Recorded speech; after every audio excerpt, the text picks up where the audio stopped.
Phone দিয়ে বাসা থেকে বের করে তারপরে সাদা কাপড়ে গাড়িতে উঠায় নিয়ে তারপরে আর এখন পর্যন্ত কোনো খোঁজ খবর পাই না। গুম হওয়া মানুষগুলো ফিরে পেয়েছে তাদের স্বজনদেরকে। এই আয়না ঘর কি হতো সেখানে? 8 বছর পরে মুক্তি পেয়েছে মীর কাশেম আলীর ছেলে ব্যারিস্টার আরমান। 8 বছর পরে মুক্তি পেয়েছে। তার পরিবারের লোকজন জানতোই না সে বেঁচে আছে নাকি মারা গেছে। কি হতো এই আয়না ঘরে, যেখানে মানুষকে নির্যাতন করা হতো, অন্ধকারে কারাবদ্ধ করে মানুষের ব্রেনকে নষ্ট করে দেওয়া হতো। একজন মানুষ যাতে করে সচল থাকতে না পারে, তার যতগুলো অ্যাবিলিটি আছে, তার ব্রেন ক্ষমতা যা আছে, এগুলো সবকিছু নষ্ট করে ফেলা হতো। খুলে দেওয়া হয়েছে সে আয়না ঘর, আর থাকবে না এই আয়না ঘর। এখানে কোনো আলেমকে আর বন্দি করা হবে না, অন্যায় ভাবে কোনো আলেমকে আর বন্দি করা হবে না সেখানে। সুতরাং আল্লাহ তাআলা আমাদেরকে স্বাধীনতা দিয়েছে, আমরা মুক্ত হয়েছি। এই অত্যাচারী শাসক থেকে আল্লাহ তাআলা আমাদেরকে স্বাধীনতা দিয়েছেন। সুতরাং এই আয়না ঘরে অত্যাচার করা হতো, জুলুম করা হতো, নির্যাতন করা হতো। যারা এই হকের পক্ষে ছিল, যারা এই সঠিক কথা বলতো, তাদের এই আয়না ঘরে বন্দি করে রেখে তাদেরকে গুম করে ফেলা হতো। তাদের পরিবারের সাথে কোনো সুযোগ থাকতো না তাদের সাথে কথাবার্তা বলার। পরিবার জানতোই না ছেলেটা বেঁচে আছে নাকি মারা গেছে। কত মায়ের বুক খালি করা হয়েছে, কত বাবার বুক খালি করে দেওয়া হয়েছে।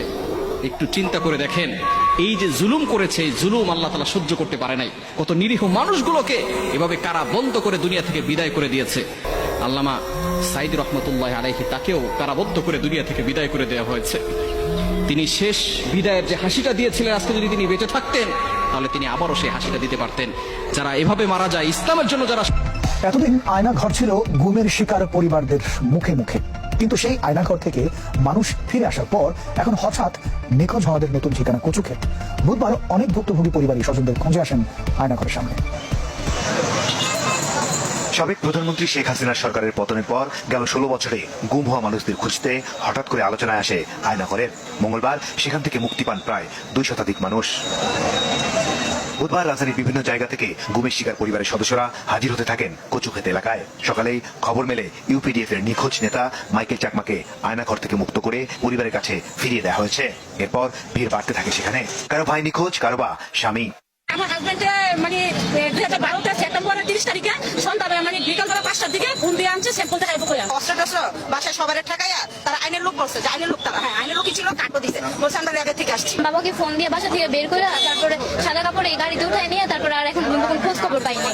দিনভর অপেক্ষা থাকা পরিবারের এসব সদস্যরা অনেকে জানেও না যাদের খোঁজে তারা এসেছেন তারা বেঁচে আছে কিনা। রামপুরা থানার সভাপতি ছিল, সে আইন শৃঙ্খলা রক্ষা বাহিনীর পরিচয় দিয়ে তুলে নিয়েছে, অনেক সম্মান করে তাকে নিয়ে গেছে। একটা সাদা গাড়ি আসা নিয়ে যায় 5-6 জন ধরে। এখন থেকে আমরা ডিবিতে গেছি, থানায় অভিযোগ করছি, মোহাম্মদপুর কোনো আমরা খোঁজই পাইনি। নিখোঁজ হওয়ার পরে আমরা অনেক চেষ্টা করছি, সাংবাদিকের মাধ্যমে জিডি করছি, থানায় গিয়ে, কিন্তু আমরা তার আজ পর্যন্ত কোনো সন্ধান পাই নাই।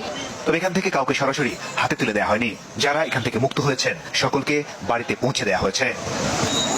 মাসুদুর রহমান, চ্যানেল 24, ঢাকা।